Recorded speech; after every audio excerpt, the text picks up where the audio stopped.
Bienvenue dans cette nouvelle vidéo à destination des enseignants.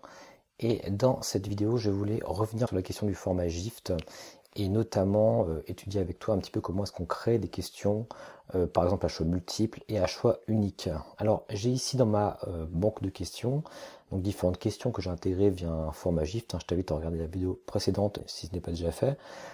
Et nous avons ici notamment deux questions, la question 1 et la question 2, qui sont donc toutes deux des questions donc à choix multiples pour une, ici notamment celle-ci donc est à choix multiple, puisque je peux voilà cocher autant de cases que je le souhaite. Et la question numéro 2, quant à elle, comme tu vas le voir, est à choix donc unique, puisque là ici je ne peux simplement que sélectionner un item à la fois. Et il y a ce qu'on appelle donc des boutons radio. Voilà un petit peu. Alors je vais te montrer comment est-ce qu'on les gère ces questions-là au niveau d'un fichier de type GIFT. Alors je vais ouvrir ici le fichier que j'ai utilisé d'ailleurs pour importer toutes les questions. Et j'ai ici donc mes deux questions, voilà, qui sont pour l'une encore une fois à choix multiple et l'autre à choix unique. On va commencer par la question à choix unique puisque c'est un petit peu plus simple.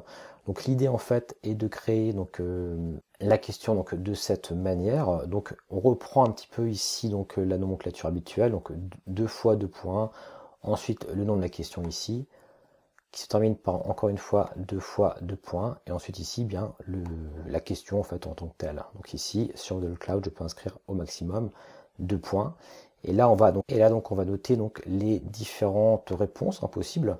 Et pour la bonne réponse, on va simplement mettre le signe égal devant, puisqu'ici c'est 500 utilisateurs, donc je mets égal 500 utilisateurs. Alors je te conseille d'ailleurs de mettre la bonne réponse en premier, parce que de toute façon, on le verra par la suite, on peut faire en sorte que Moodle mélange à chaque fois donc les différents items. Et on va ensuite mettre un tilde avec donc les 3 mauvaises réponses, ici en l'occurrence 50, 200 et 1000, donc on met un petit tilde devant et on écrit ensuite voilà 1000 utilisateurs, 200, etc. Donc ça c'est pour les questions à choix unique. Maintenant à choix multiple c'est un petit peu différent puisqu'on ne va pas mettre de signe égal devant les bonnes réponses. En fait on va utiliser un pourcentage, donc on met des tildes à chaque fois devant toutes les bonnes réponses, toutes les réponses en tous les cas. Et pour les bonnes réponses, ici en l'occurrence, eh bien j'ai deux réponses, donc ça veut dire que tous les deux valent 50%, eh bien je mets 50 entre deux pourcentages, voilà, donc c'est ce qu'on voit ici, c'est ce qu'on voit également donc ici, donc on a le tilde, pourcentage 50 et pourcentage, et ensuite la réponse. Voilà, donc peu importe d'ailleurs qu'on mette des espaces, ici je peux très bien ici supprimer d'ailleurs les espaces, ça c'est juste au passage. Et puis ensuite pour la mauvaise réponse, eh bien je vais mettre ici moins 100, de manière à ce que si la personne sélectionne tout, eh bien elle n'ait aucun point. Donc voilà, donc c'est pourquoi on met ici entre les deux pourcentages moins 100. Donc c'est quand même, voilà, c'est comme deux écritures différentes pour, encore une fois, les questions à choix unique et à choix multiple. Alors maintenant, si jamais tu souhaites faire plusieurs questions de ce type, moi ce que je te conseille à chaque fois, c'est tout simplement de recopier. Admettons, je vais faire une autre question ici à choix multiple, et bien je recopie exactement la question précédente. Je vais par exemple changer ici le numéro, je peux changer bien sûr la question, les items, etc., etc. Donc de cette manière, ça va bien plus vite évidemment que de passer à chaque fois par Moodle, de cliquer sur suivant, nouvelle question, etc.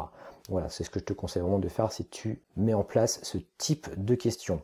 Tu sais maintenant comment créer des questions à choix multiples et à choix unique au format GIFT.